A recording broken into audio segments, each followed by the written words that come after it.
Hello, my friend. I pray that this finds you well from wherever and whenever you are tuning in.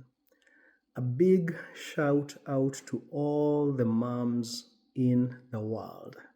The role that you play in the home and in the community and in the world cannot be overstated. So today I'm coming in with a post titled The Tale of Two Moms. Now, I've heard it said that it's good to give people flowers when they are gone, but even better, give them flowers when they are alive. And I have no doubt that many of us will pass by the flower store and get some flowers to give to mom. But I pray that even today, and even more often than we honestly do, myself included, uh, give them flowers in way of letting them know how much you appreciate them.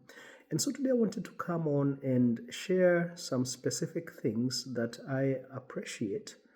Number one, about my mom, and then number two, about my wife, who's an incredible mother to our three beautiful kids. So, mom literally raised us, not because dad was absent in terms of abandoning the family, but because dad worked 5.5, maybe 6 hours away from the home. And he was gone sometimes a week, sometimes two, sometimes longer. So, mom literally raised us. She managed the home. She was the person that made sure the home worked. She made sure that we were provided for. She made sure that we were nurtured. When dad came home, she made sure that she let him know about all our mischiefs in his absence so that we got our just reward and lined up for the next time dad was gone. But the two things that I remember specifically and which make me so grateful for mom is that mom was my biggest advocate. You see, I was born without my right hand and without my right foot in Kenya, East Africa, at a time when the society largely shunned people with handicaps.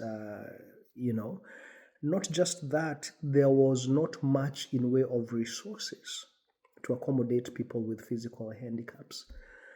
My mom fought for me.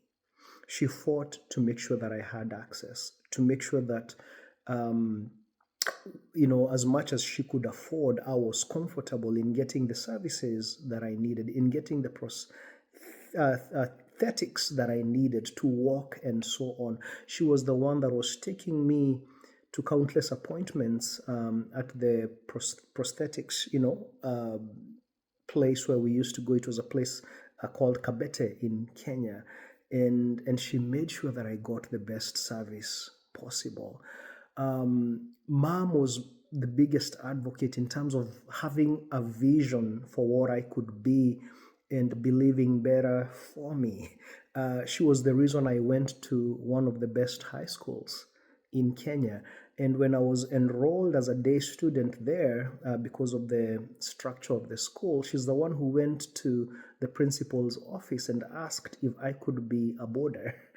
To make it easy for me, I guess, having a handicap, not to have to commute daily to school, which for me would have meant taking two buses to get to school.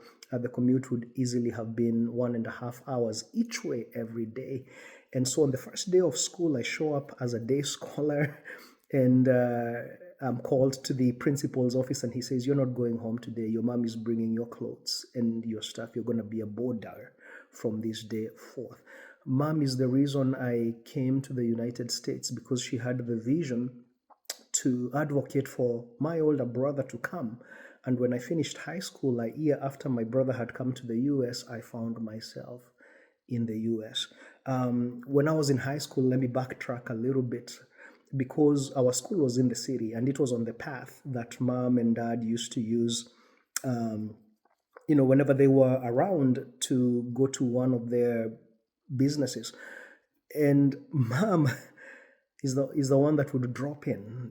I want to say that through my high school period or tenure, mom visited me at least once, maybe every 2 weeks, every 3 weeks. And being visited in high school was a big deal. You got good food from home because the food in school was terrible. You probably got a newspaper, and that was your way of connecting with what's happening. Yeah, we didn't have internet and social media and cell phones then. I'm that old. Mom is the one that came to the, parents' days, whether it was in my time in elementary or high school. Mom was there. And to this day, mom is always looking out. She's always calling to find out how I'm doing, how my family is doing. If there's somebody who is coming, say from Kenya to the US, she's the one who's always asking, hey, do you need anything? And that might be something as simple as sending candy and favorite treats, from Kenya for myself and the kids, or maybe getting a cool ornament or a cool Kenyan shirt. She's always, once a mother, always a mother. And I see that same attitude reflected in my wife, who's an amazing mother to our children, and the way she takes care of our children. So my wife and I are blessed with a son who's on the autism spectrum. And I see that same fierce protection, that same fierce and relentless advocacy that my wife has for my son. If you want to cross my wife's path or see the mama bear in her, you mess with our son, Zek. You will see a side of Eden. I see her advocating for our two girls. She's an amazing, amazing mom. And so today I wanted to come and just give a shout out to these two amazing moms, to my own mom, to my own wife, and to let both of you know how much I value you, how much I respect you, and how much I love the mothers that you are. My mom to me and my wife to our kids. And to all the mothers out there, just to encourage you. So, yesterday I was reflecting on the fact that in life, we are only called to take care of the giving. We get frustrated because we often give and it's not received well. I'm sure many mothers will agree that being a mother is often a very thankless job. It's one where all the things that you do, especially the many things you do behind the scenes, never go recognized, never go acknowledged. They're never acknowledged or appreciated.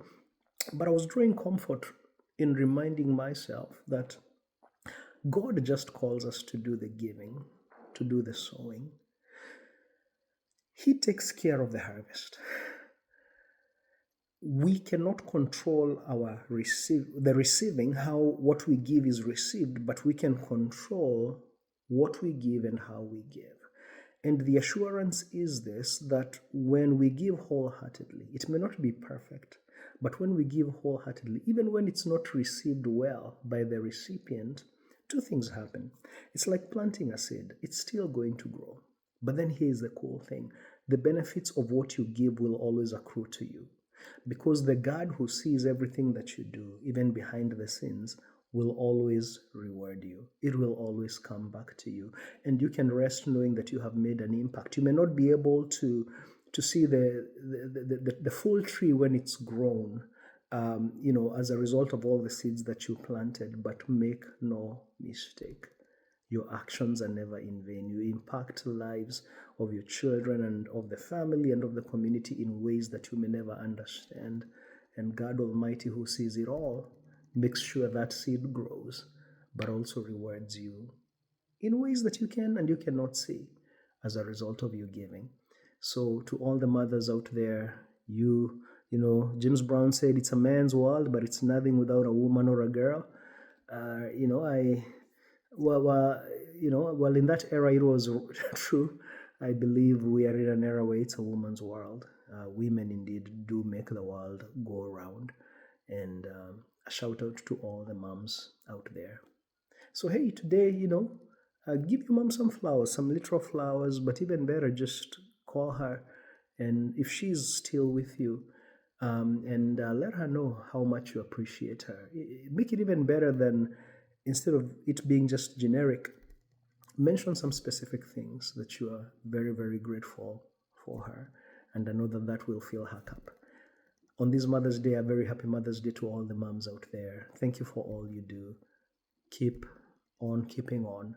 It doesn't go unnoticed, at least not by the Lord, the one that matters the most. Happy Mother's Day.